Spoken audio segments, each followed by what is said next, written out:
موضوع قربانی کے فضائل اور مسائل کے متعلق ہے۔ جیسے کہ ذوالحجہ کا جب مہینہ شروع ہو جاتا ہے تو حضرت ابراہیم اور اسماعیل علیہ السلام کی قربانی کی یاد تازہ ہو جاتی ہے۔ ابراہیم علیہ السلام نے اللہ کے حکم پر اسماعیل علیہ السلام کو ذبح کرنے کا ارادہ کیا۔ اللہ رب العزت نے اس قربانی کو قبول کیا اور اس قربانی کو لیا نہیں، اس کے بدلے میں مہندے کو اللہ نے بھیجا، تو اس کی یاد میں مسلمان اس قربانی کو کرتے ہیں۔ یاد رکھو یہ قربانی ابراہیم علیہ السلام کی یاد ہے، لیکن ہم اس کو جو کہتے ہیں کہ سنت ابراہیمی بایمان کہ ابراہیم علیہ السلام کا طریقہ ہے، یہ ایک سنت عمل نہیں ہے بلکہ ایک واجب عمل ہے۔ ہمارے ہاں قربانی یہ واجب ہوتی ہے اس آدمی پر جو صاحب نصاب ہو، اگرچہ وہ نصاب نامی نہ ہو۔ دوسرے الفاظ میں اس طرح سمجھے کہ جس پر صدقۃ الفطر واجب ہوتا ہے اس پر قربانی واجب ہوتا ہے۔ یہ قربانی سنت نہیں ہے، ہاں اس کو سنت سمجھ کر جو چھوڑ دیتے ہیں ائمہ ثلاثہ اس کو سنت کہتے ہیں، لیکن ان کے نزدیک فرض اور واجب، فرض اور سنت کے درمیان کوئی ایسا لفظ نہیں ہے جو استعمال کر دے۔ البتہ وہ کہتے ہیں یہ سنت ایسا سنت نہیں ہے جس کو چھوڑا جائے، ہمارے نزدیک واجب عمل ہے۔ اس کے لیے دلیل آپ کے سامنے تلاوت کیا، فَصَلِّ لِرَبِّكَ وَانْحَرْ، اپنے رب کے لیے نماز پڑھیے اور قربانی کیجیے۔ یہ امر کا صیغہ ہے وانحر، اور جب قرائن امر کے وجوب والے معنی کے خلاف لینے کے نہ ہو تو ائمہ کا اس پر اتفاق ہے کہ امر وجوب کے لیے ہوتا ہے، لہذا وانحر اس سے واجب ہونا ثابت ہوتا ہے۔ دوسرے ایک حدیث مبارکہ میں آپ علیہ السلام نے فرمایا من کان له سعة ان یضحی فلا یضحی، جس آدمی کے پاس قربانی کرنے کی گنجائش ہو اور وہ قربانی نہ کرے، آپ نے فرمایا تو وہ ہماری عیدگاہ میں ہمارے قریب نہ آئے، ہمارے مسلمانوں کی عیدگاہ میں قریب نہ آئے۔ یہ اتنی بڑی وعید، اتنے سخت الفاظ اس عمل کے چھوڑنے پر ہوتے ہیں جو واجب ہوتے ہیں۔ اور یہ جو حدیث مبارکہ خطبے میں آپ کے سامنے تلاوت کی، ابن عمر رضی اللہ تعالیٰ کی روایت ہے، اقام رسول اللہ صلی اللہ علیہ وسلم بالمدینہ 10 سنین ان یضحی، نبی علیہ السلام نے مدینہ منورہ میں 10 سال گزارے اور 10 سال آپ علیہ السلام نے قربانی کی۔ یہ مواظبت، یہ پے در پہ قربانی کرنا، یہ اس بات کی دلیل ہے کہ قربانی واجب ہے۔ اگر یہ واجب نہ ہوتا تو ایک مرتبہ بھی نبی علیہ السلام بیان جواز کے لیے چھوڑ دیتے۔ تو اس لیے یہ قربانی ایک عمل جو ہے یہ واجب عمل ہے، اور جو آدمی صاحب نصاب ہو، مالدار ہو، اس پر قربانی واجب ہوتی ہے۔ غریب پر قربانی واجب نہیں ہے، لیکن یاد رکھو اگر غریب یہ چاہتا ہے کہ میں غربت سے نکلوں تو وہ قربانی کر لے، اللہ پاک اس کو غربت سے نکالے۔ ایک سوال ہوتا ہے کہ ایک آدمی ہے اس کے اوپر قرضہ ہے، اور کیا آیا قربانی کر سکتے ہیں؟ نہیں کرے گا۔ شریعت تو کہتے قربانی نہ کرو، لیکن اس کے اوپر اتنا قرضہ ہے، قربانی کے لیے 20-30 ہزار روپے اور قرضہ لے لو، قربانی کرو۔ اگلا سال آئے گا اللہ پاک آپ کو اس قرضے سے نجات دے گا۔ اگلے سال آپ قربانی کرو گے، آپ کے اوپر قرضہ نہیں ہوگا، ایک قربانی کرو گے، 2 کی نیت کرو گے، اس سے اگلے سال 2 قربانی کرو گے۔ اللہ فرماتے کیف کانت الضحایا علی عہد رسول اللہ صلی اللہ علیہ وسلم، نبی علیہ السلام کے دور میں قربانی کی کیا صورت ہوتی تھی؟ تو انہوں نے فرمایا فقال کان الرجل یضحی بالشاة، ایک آدمی ایک بکری کا قربانی کرتا تھا، عنہ وعن اہل بیتی، اپنے طرف سے اور اپنے پورے گھرانے کی طرف سے قربانی کرتا تھا۔ فیأکلون، وہ خود بھی کھاتا تھا، ویطعمون، اور لوگوں کو بھی کھلاتا تھا، حتی تباہ الناس فصارت کما ترى، یہاں تک کہ لوگ فخر کرنے لگے، اور پھر جو تم دیکھتے ہو یہ کیا معاملہ ہو گیا۔ اس حدیث کو پیش کر کے کہتے ہیں کہ بھئی ایک قربانی پورے گھر کی طرف سے کرنی۔ امام مالک رحمۃ اللہ علیہ کا بھی یہ مسئلہ ہے۔ یاد رکھو احناف کے نزدیک اگر گھر کے افراد بہت سارے صاحب نصاب ہے تو ایک قربانی کافی نہیں ہے۔ یہ اس وقت کی بات ہے کہ جب غربت ہوتا تھا اور افراد سارے غریب ہوتے تھے، تو آپ علیہ السلام نے فرمایا اگر ایک آدمی بھی قربانی کر دے، گھر کا سربراہ کر دے تو قربانی کافی ہوتی ہے۔ اگر گھر میں کئی افراد ہیں اور ہر ایک صاحب نصاب ہے، مالدار ہے، تو ان ہر ایک پر علیحدہ علیحدہ قربانی واجب ہوگی۔ اسی طرح اگر عورت ہے، اس کے پاس اتنا سونا پیسہ ہے کہ جو صاحب نصاب ہو اور جس پر صدقۃ الفطر واجب ہو جاتا ہے، اس پر بھی قربانی واجب ہوگی۔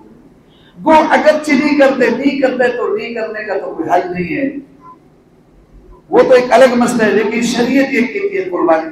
تو یہ سوشل میڈیا ٹی وی پر آ کر کہتے ہیں کہ بس ایک آدمی کی طرف سے قربانی، یہ مالکیہ مذہب کو بیان کرتے ہیں، ہمارے نزدیک یہ ہے ہی نہیں ہے۔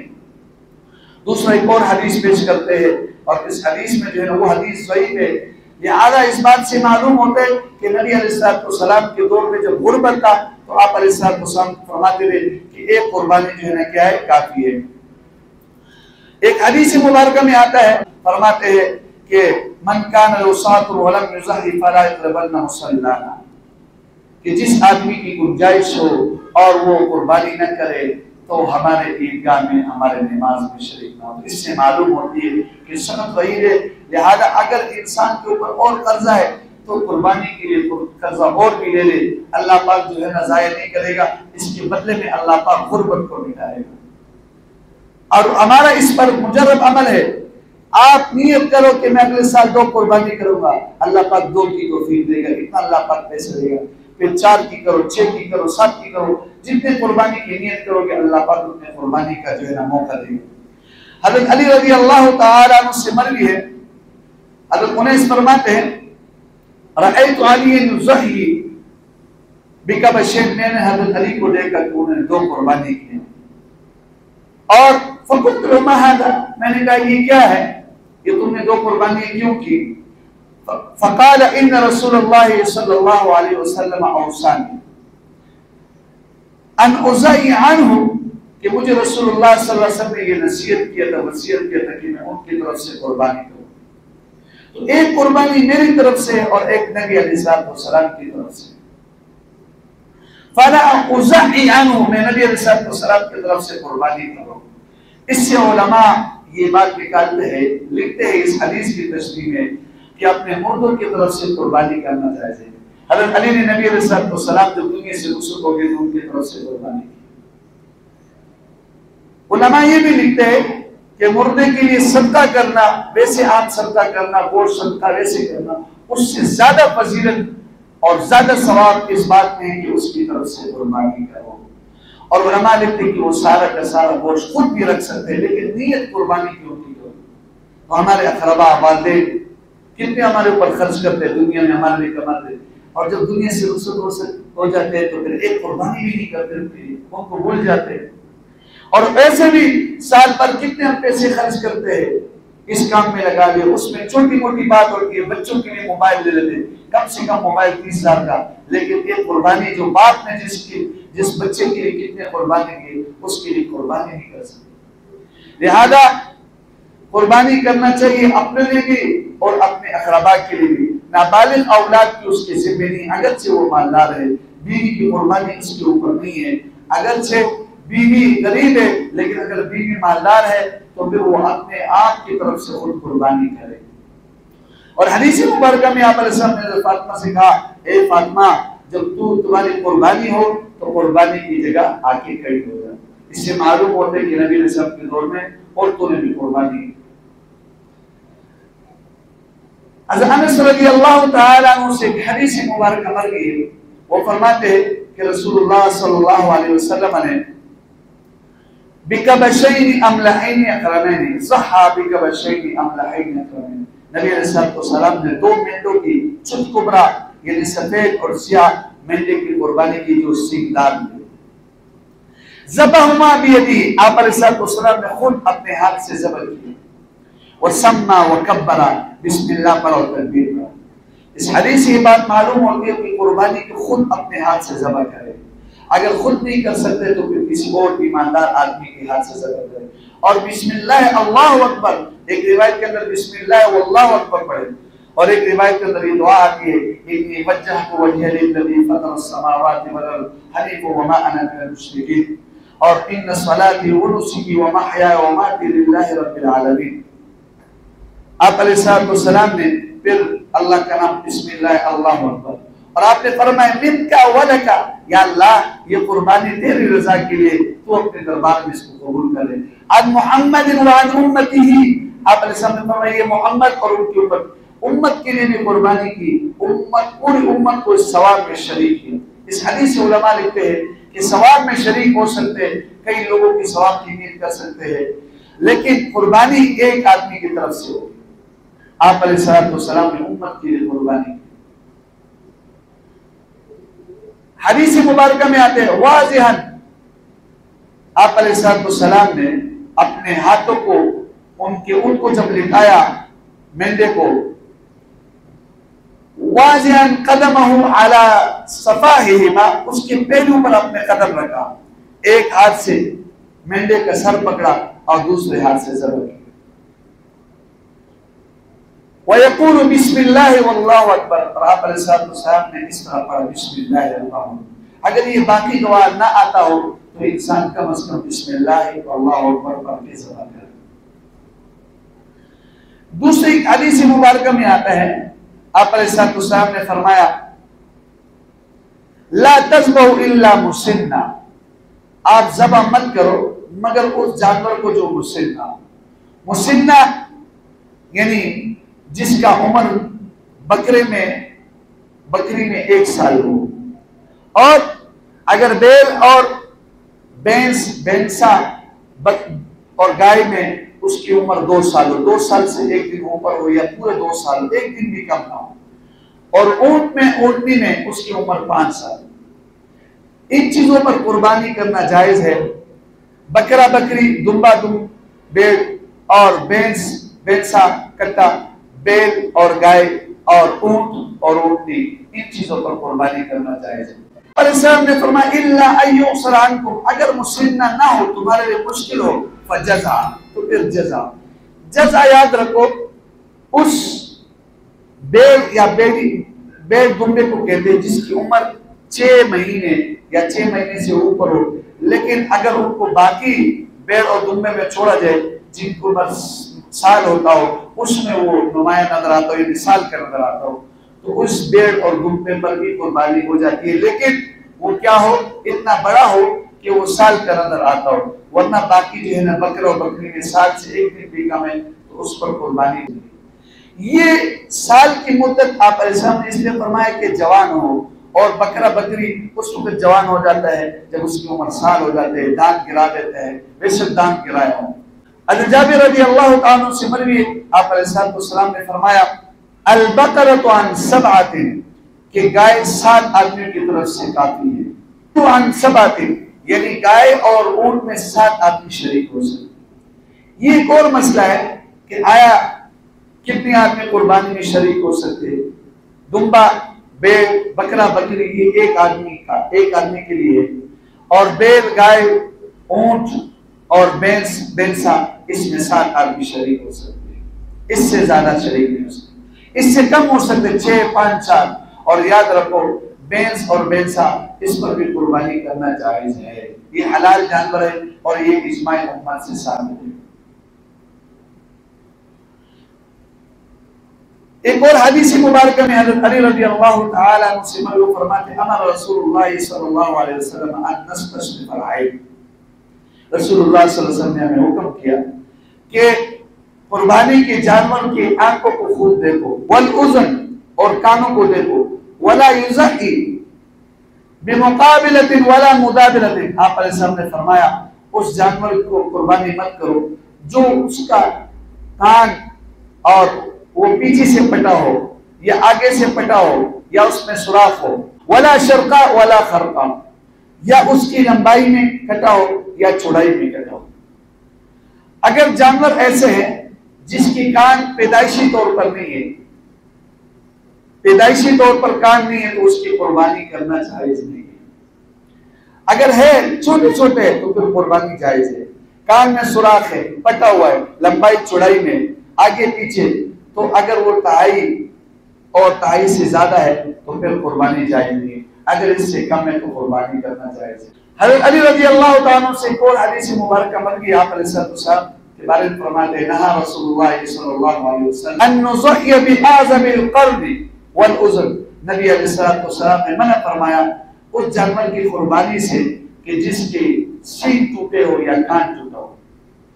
یاد رکھو اس سینگ سے مراد وہ خول نہیں ہے جو اوپر چڑھا ہو، اس سے فرق نہیں پڑتا ہے، اس سے اس کے اندر جو سینگ ہوتے ہیں وہ مراد ہے۔ اگر وہ نصف یا دہائی ٹوٹا ہے تو اس پر قربانی کرنا جائز ہے، اگر اس سے کم ٹوٹا ہے تو اس پر قربانی کرنا جائز ہے۔ اور اگر اس کے سینگ قدرتی طور پر پیدائشی طور پر نہیں ہے تو پھر بھی قربانی کرنا جائز ہے، اس میں کوئی حرج ہو۔ حضرت براء ابن عازب رضی اللہ تعالیٰ سے مر گئے، وہ فرماتے کہ رسول اللہ صلی اللہ علیہ وسلم سے پوچھا ماذا یتقى من الضحایا، کون سے جانور کی قربانی کرنے سے بچا جائے؟ فاشار بیدہ اربعا، آپ علیہ السلام نے اپنی انگلی سے اشارہ کیا کہ 4 قسم کی جانور کی قربانی کرنے سے بچا۔ الارجا، ارجا اس لنگڑے جانور کو کہتے ہیں، بین لہو ضلعھا، کہ جس کا لنگڑا پن ہونا کیا ہو، ظاہر ہو، یعنی اس کا جو ہے نا چھوٹا ٹانگ لنگڑا ہو اور وہ زمین پر رکھ کر صحیح چل نہ سکتا ہو، اس پہ زور نہ دے سکتا ہو۔ اگر وہ اس پہ زور دیتا ہو، تھوڑا چال میں فرق ہے تو پھر اس پہ قربانی ہوگی۔ البین ارجاؤھا، البین ضلعھا، جس کا لنگڑا پن ہونا ظاہر ہو، چل نہ سکتا ہو یا چلتا ہو لیکن اس کا ایک ٹانگ واضح ہو۔ والعوراء البین عورھا، وہ جانور جو کانا ہو، آندھا ہو، جس کا اندھا پن ہونا ظاہر ہے، تائی اس سے کہ وہ اس کی بینائی کم ہو، اگر اس سے کم ہو تو اس کی قربانی جائز ہے۔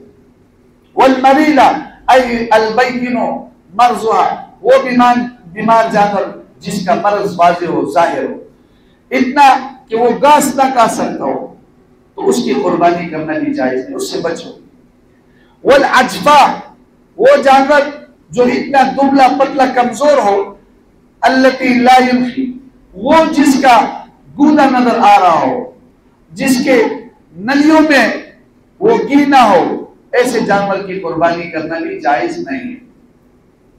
حضرت ابو سعید رضی اللہ تعالیٰ عنہ فرماتے ہیں کہ رسول اللہ صلی اللہ علیہ وسلم نے 2 مینڈوں کی قربانی کی، چٹ کبرا تھا۔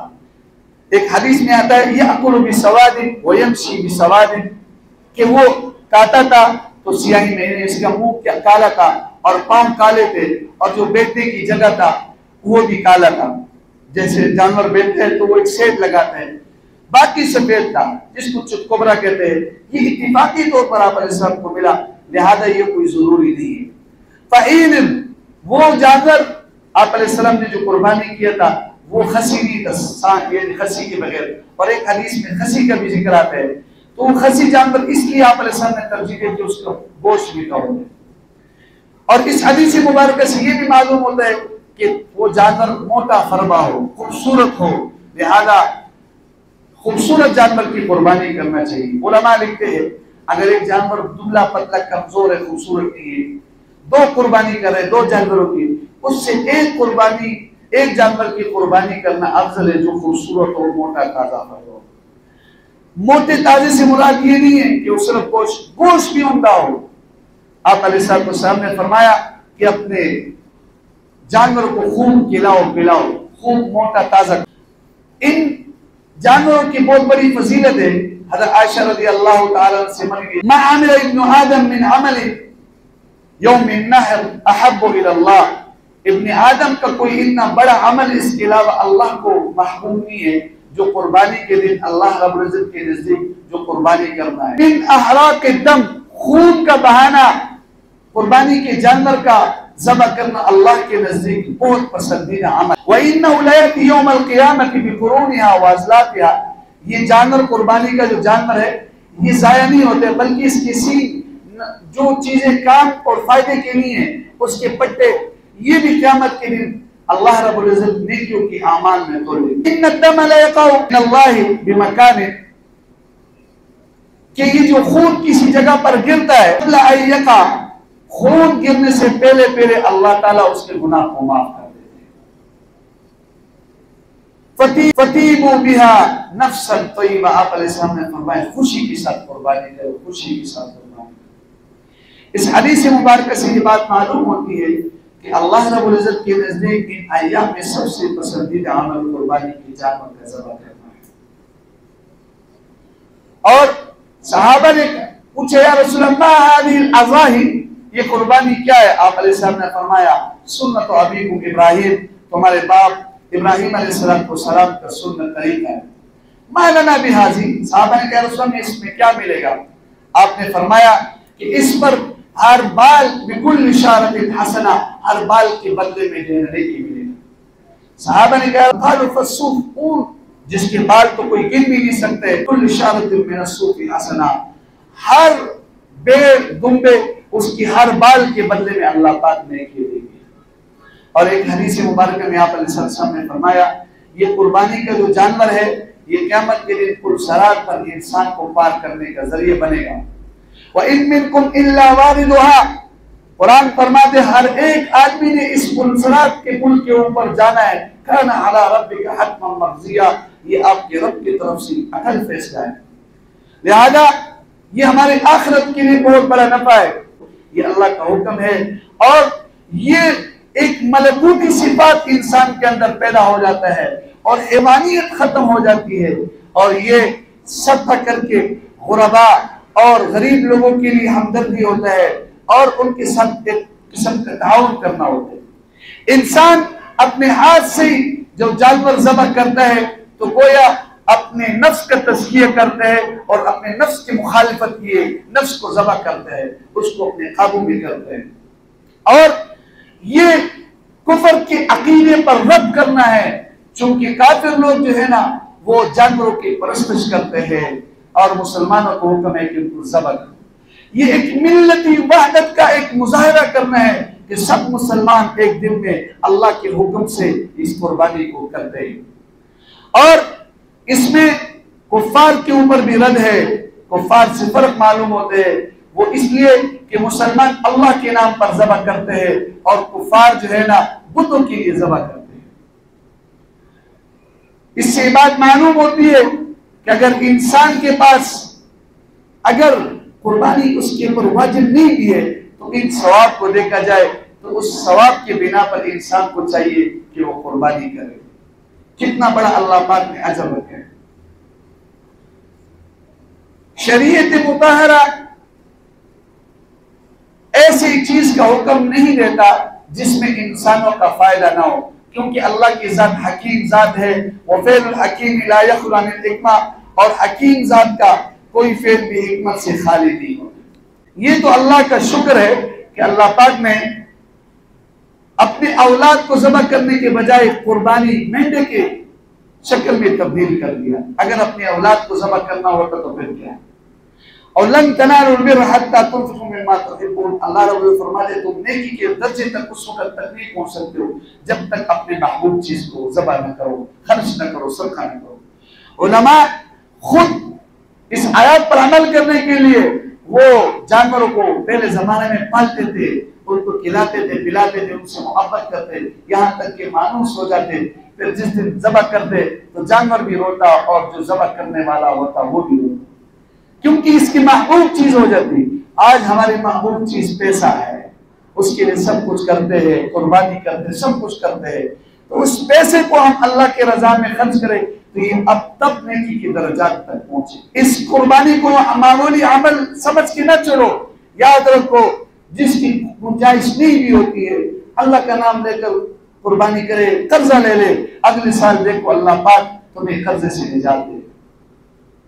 اور اس قربانی کے گوشت میں اگر کئی ساتھی شریک ہو، جیسے حدیث مبارکہ میں آپ کے سامنے تلاوت کی کہ 7 آدمی اونٹ، گائے اور بیل میں شریک ہو سکتے ہیں، اس میں جو قربانی کی تقسیم کا جو طریقہ ہے، جیسے ایک سادہ طریقہ ہوتا تھا پہلے زمانے میں، ڈیری بناتے یہ کس کا یہ کس کا، نہیں اس طرح نہیں کرو، بلکہ اس کو تولو، برابر تولو اور برابر کر کے تول کر کے حصہ دو۔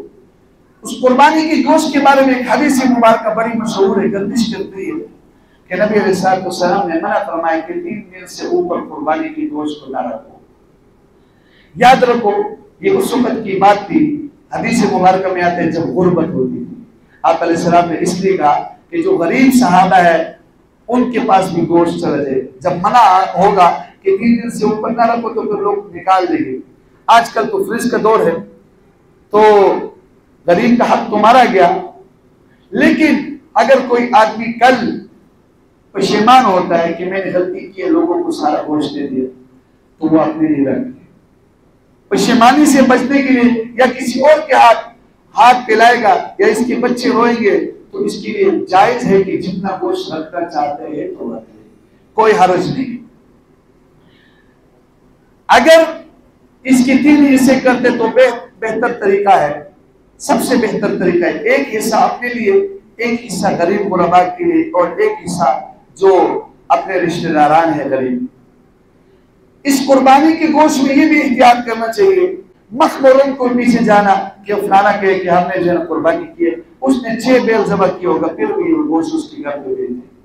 نہیں، ایسے نہیں کرنا چاہیے۔ ڈھونڈو اپنے عزیز اور اقربا رشتہ داران ڈھونڈو جس نے قربانی نہ کی ہو، تاکہ اس کے پیٹ میں جب گوشت جائے گا تو اس کو سمجھ آئے گا کہ ہم اور امیروں میں کوئی فرق نہیں ہے، ہم اس معاشرے میں برابر ہے، اس قربانی میں بھی ہمارا حصہ ہے۔